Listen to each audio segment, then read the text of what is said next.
Assalamualaikum warahmatullahi wabarakatuh. Perkenalkan, saya Muhammad Faisal Ashraf akan menceritakan tentang perjalanan sistem pendidikan di Indonesia. Simak video lebih lanjut. Pendidikan pada masa kolonial tahun 1600 sampai 1945. Pada masa kolonial, sistem pendidikan di Indonesia diterapkan dengan maksud untuk memperkuat kekuasaan kolonial Belanda dan membangun loyalitas terhadap pemerintah kolonial.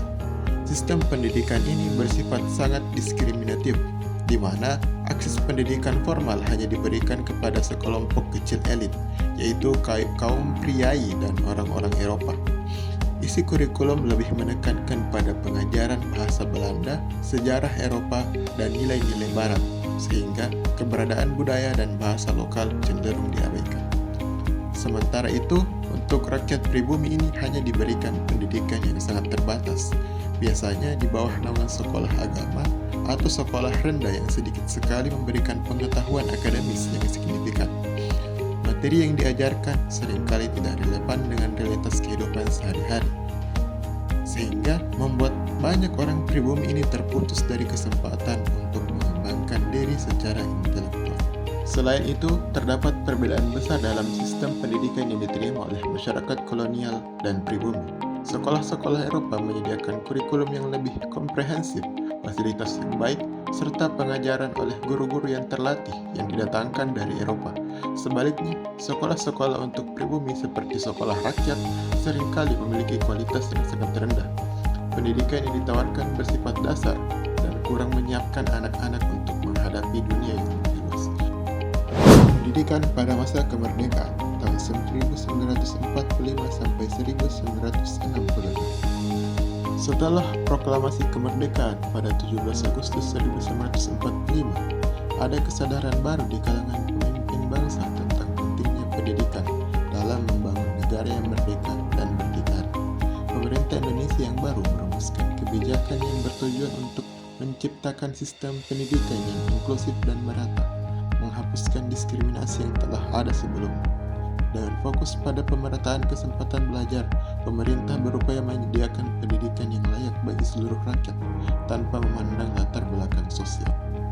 Dalam upaya sistematis untuk merumuskan kebijakan pendidikan, lahirlah berbagai undang-undang pendidikan yang menjadi tonggak penting dalam pengembangan sistem pendidikan nasional. Undang-undang ini memberikan penekanan pada aksesibilitas dan kualitas pendidikan di seluruh tanah air. Kebijakan ini juga mendorong pembentukan sekolah-sekolah umum di berbagai daerah serta menciptakan kerangka kerja untuk berpendidikan karakter yang mendukung pembentukan warga negara yang baik. Pendidikan masa Orde Baru tahun 1966 sampai 1998. Pada era Orde Baru, pendidikan dijadikan salah satu instrumen penting dalam mencapai tujuan pembangunan nasional.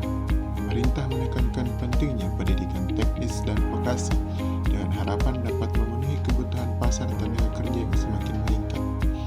Pendidikan diarahkan untuk mendukung industrialisasi dan modernisasi ekonomi, sehingga siswa diarahkan untuk memiliki keterampilan praktis yang dapat langsung diterapkan di dunia kerja.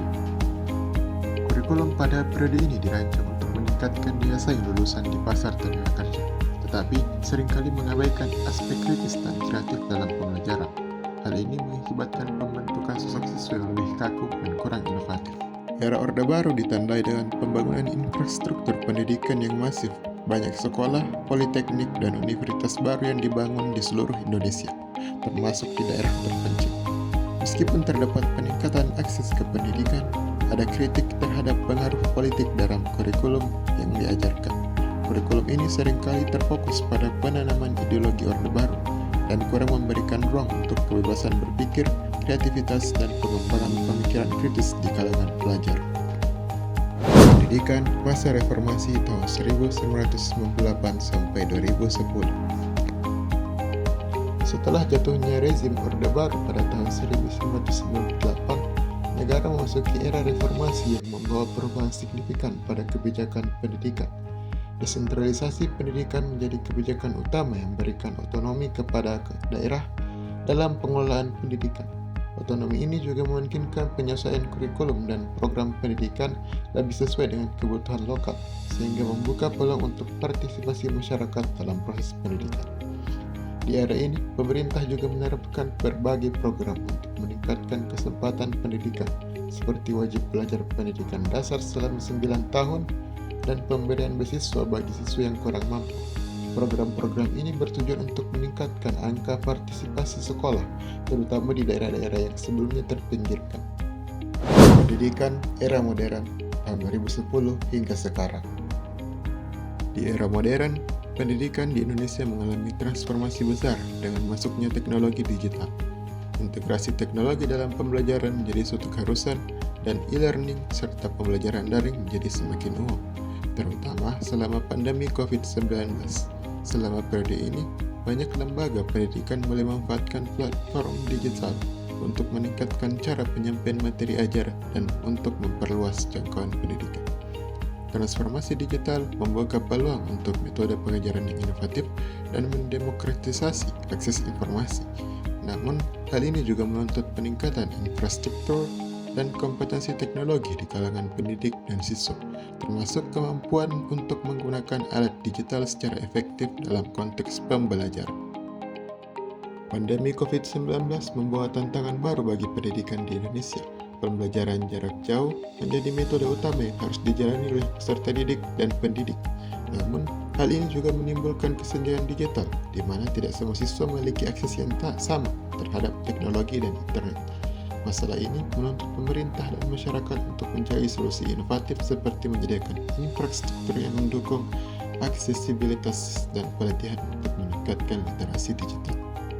Pemerintah merespon perubahan kebutuhan dunia kerja dan perkembangan teknologi dengan memperbarui kurikulum untuk memasukkan keterampilan abad ke-21. Penekanan pada pemikiran kritis, kreativitas, komunikasi, dan kolaborasi menjadi fokus penting dalam pembaruan kurikulum. Selain itu, kurikulum baru juga bertujuan untuk menciptakan generasi yang adaptif terhadap perubahan zaman dan mampu bersaing di tingkat global.